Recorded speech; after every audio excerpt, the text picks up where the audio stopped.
Select करना कितना difficult होता है आप लोगों के लिए? So she is the chairman of the jury, chairperson of the jury, and jury का एक प्रोसेस है और उस प्रोसेस को उसके अंदर तीन डिफरेंट डिवीज़न होती हैं, तो वो अलग अलग कुछ OTT देखते हैं, कुछ टेलीविज़न देखते हैं, कुछ नॉन फिक्शन देखते हैं, उनके सबके नंबर्स सब अपने अपने देते हैं and then it is tabulated by company who makes the final score. So it's a very transparent method and we have generally 10 to 12. The chairperson of the jury comes into the picture. जब कोई dispute होता है, जब आपको लगता है कि कुछ लोगों को लगता है ये अच्छा है, कुछ लोगों को लगता है कि ये वाला अच्छा है, then the chairperson comes and his or her opinion becomes final in this. So basically chairperson is to overlook anything which is not going right or which has a problem.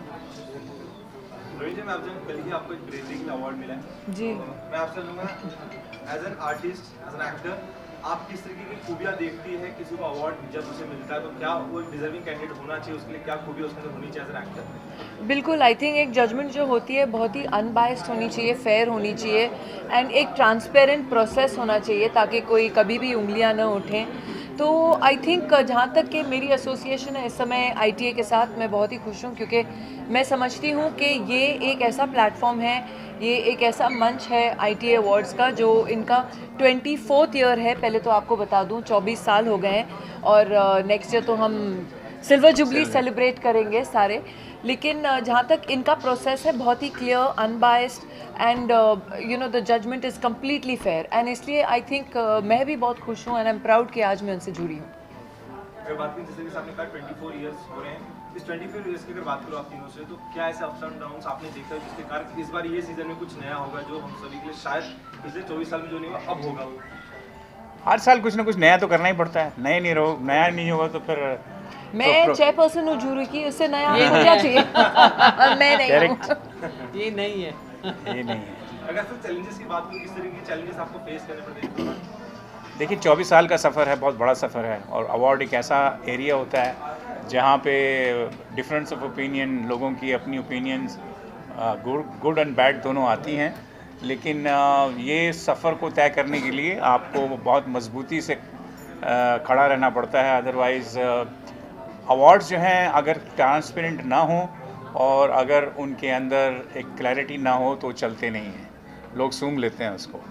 और आपने एक चीज़ very clear in ITA, you all noticed that every year for every award all the nominees are present to cheer their contemporaries. Yeah, that is मजाल good है thing. कि एक बंदा आए, when the best actor is, आपकी camera जाएगा 4-5 actors पे and the winner is.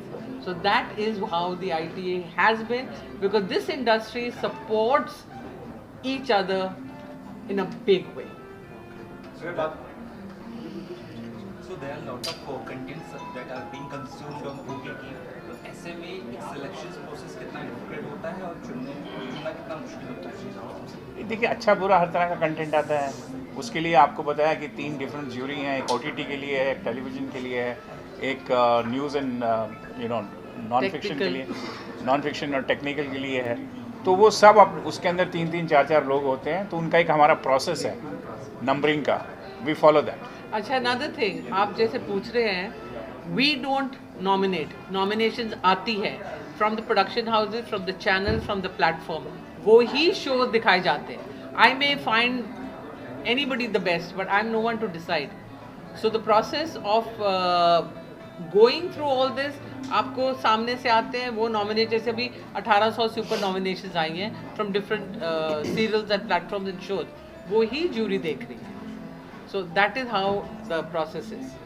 Raveena ji, मैं आपसे जानना दूसरे पद में अवार्ड की बात कर रहा, आपको जिस पल के बारे में बताना चाहिए, कल मीटिंग करते थे कि हाथ से आपको एक ब्रेवरी अवार्ड में एक बहुत बड़ा अवार्ड सम्मानित किया गया आपको, उस पल के बारे में, उस मूवमेंट के बारे में कुछ शेयर करना चाहिए, क्या बताना चाहिए? उस पर ज़्यादा बात करने की ज़रूरत नहीं है, लेकिन हाँ बहुत ही खुश हूँ और एक बहुत गर्व महसूस हुआ कि नितिन जी के हाथ से एक आर्टिस्ट, हम आर्टिस्टों को अब हमारे काम के लिए, टैलेंट के लिए अवार्ड्स मिलते ही हैं, लेकिन ब्रेवरी के लिए मिलना वो एक अलग बात है।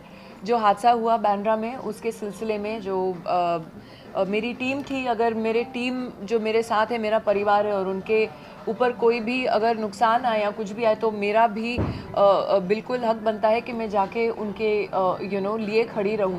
एंड आई थिंक वो एक स्पर ऑफ द मोमेंट था जब मैंने सोचा कि नहीं, I need to be there.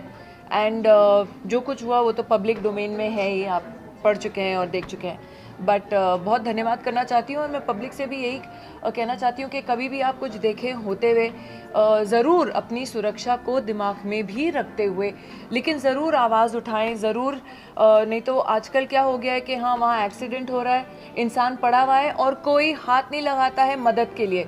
लेकिन प्लीज़ ज़रूर मदद कीजिए क्योंकि आजकल पुलिस भी बहुत मदद करती है। वो ज़माने गए जब पुलिस आपको ही रिपोर्ट लिखवाए और आपको वहाँ 10 घंटा बिठा के रखे। बहुत फास्ट चीज़ें होती हैं। तो जब भी आप देखें किसी को रास्ते पे या कहीं मदद की ज़रूरत है, प्लीज़ आगे बढ़िए और ज़रूर मदद कीजिए। So that is the message that I like to give. Thank you. Last question, 24 years summary करने का क्या समरी करोगे उसको सर, और डे 1 से लेके आप तक? समरी करने का तो वक्त नहीं है अभी, तो 25 साल अगले साल पे नज़र है ऑलरेडी, क्योंकि 25 साल जो है एक बहुत महत्वपूर्ण माइलस्टोन होता है। और मैं चाहूँगा कि उस 25वां साल जो है न सिर्फ टेलीविज़न के इतिहास में बल्कि पूरे फिल्म टेलीविज़न के जगत के अंदर एक बहुत अनोखी शाम हो, ऐसी कोशिश है मेरी। कब होने वाला है उस बारे में थोड़ा बता सकते आप 25 पहले 24 का कर लें 24 जो है एक साल के बाद, Next year, next year exactly this time this time.